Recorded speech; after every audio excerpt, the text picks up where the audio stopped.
Back on IceTime.TV with Cardiff Devils head coach Andrew Lord after a 3-2 overtime defeat to the Guildford Flames in a Challenge Cup encounter. And Andrew, your thoughts on that immediately after the game? The spells when the Devils were playing well again, spells when they weren't. Is consistency still the issue of the day? Yeah, today it certainly was. It was, you know, 2.5, 3 days ago, you're just so proud of a group, to a man. You watch the game back and it's, you know, essentially, yeah, there's a few things, but to play the way we did, how hard we competed on the body, winning battles, making simple plays against, you know, probably one of the best teams in Europe, right? You know, the last couple years of hockey. So then to come here and, you know, that's taking nothing away from Guildford. I thought they played very well. They worked very hard. They skate very well. They counter well. They capitalized on a couple big chances. You know, and again, our inconsistency was all over the shop tonight. First period, battle level just wasn't good enough, plain and simple, overcomplicating.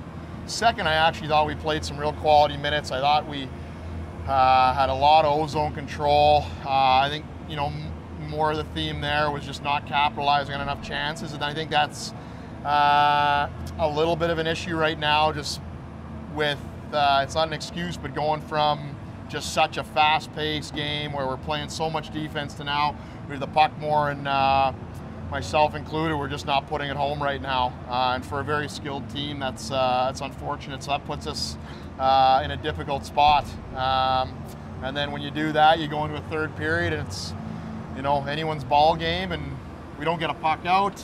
They hem us in, we block a great shot, they get another shot, it goes home.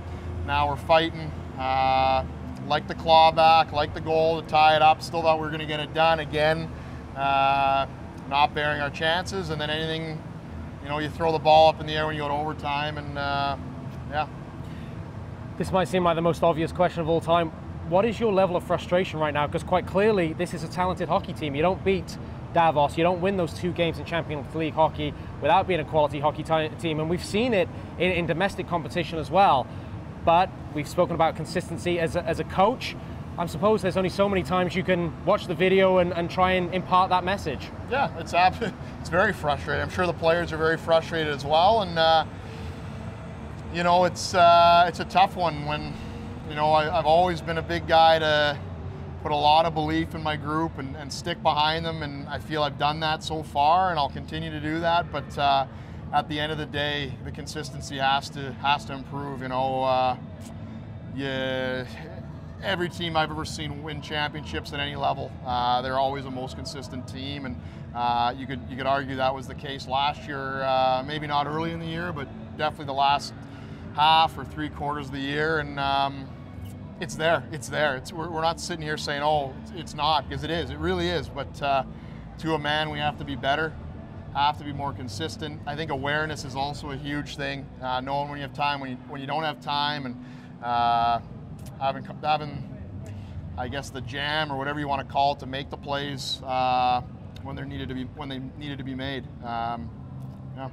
I know you're only concerned with the Devils, but what is it about the Guildford Flames right now that are causing you problems? Because yeah, they're a very, very fast team, but you've played exceptionally fast teams in Europe and countered them very well. So how have the Flames given you trouble in these 2 games? I mean, when we went to Guildford, that was a whole different story. I wouldn't even compare that tonight. That was, you know, I know there was turnovers tonight, but that was turnovers in grade A areas. The PK really let us down there, and just they killed us off the rush. Tonight, I actually thought we did pretty well, not giving up off the rush the first 2 periods. Third period, I got a little loose, I think, when we were trying to tie it up, but you know, I thought we shut that aspect down pretty well. Just, you know, winning those battles, it adds up. When you add up however many battles there are in a hockey game, especially along the boards, you win the majority of those, you're in good shape. And I thought in the first we didn't do that. Again, in the second, I think it was more of a, you know, just not capitalizing on our chances. And as you said, consistency. So, yeah. I always ask these questions respectfully because I don't know a fraction of what you know, but from the gantry, it seemed like the bench got shortened a little bit tonight. Yeah, I mean, we went into the third and we wanted to go with our guns. We needed to get them going, and that was a bit of, you know, I guess you can kind of make the connection there when I say our playmaking ability isn't there. Usually when you get your big guns out a little bit more, that gets them into the game a bit more, gets them feeling confident, gets them making some plays. I think that helped with Poper and Marty there capitalizing on one. Unfortunately, not enough guys came to the party on that front. Tomorrow, I suppose now, is must win. You need a bounce back performance against the Coventry Blaze in the Skydome. Yeah, absolutely. I think, I think we can analyze the big picture on Monday. I think we need to get our rest here, recover. We got to get prepared. We got to come together and play a great 60 consistent. Andrew, thanks for joining us so quickly after the game. As ever, thanks for your honesty. You got it. Thanks.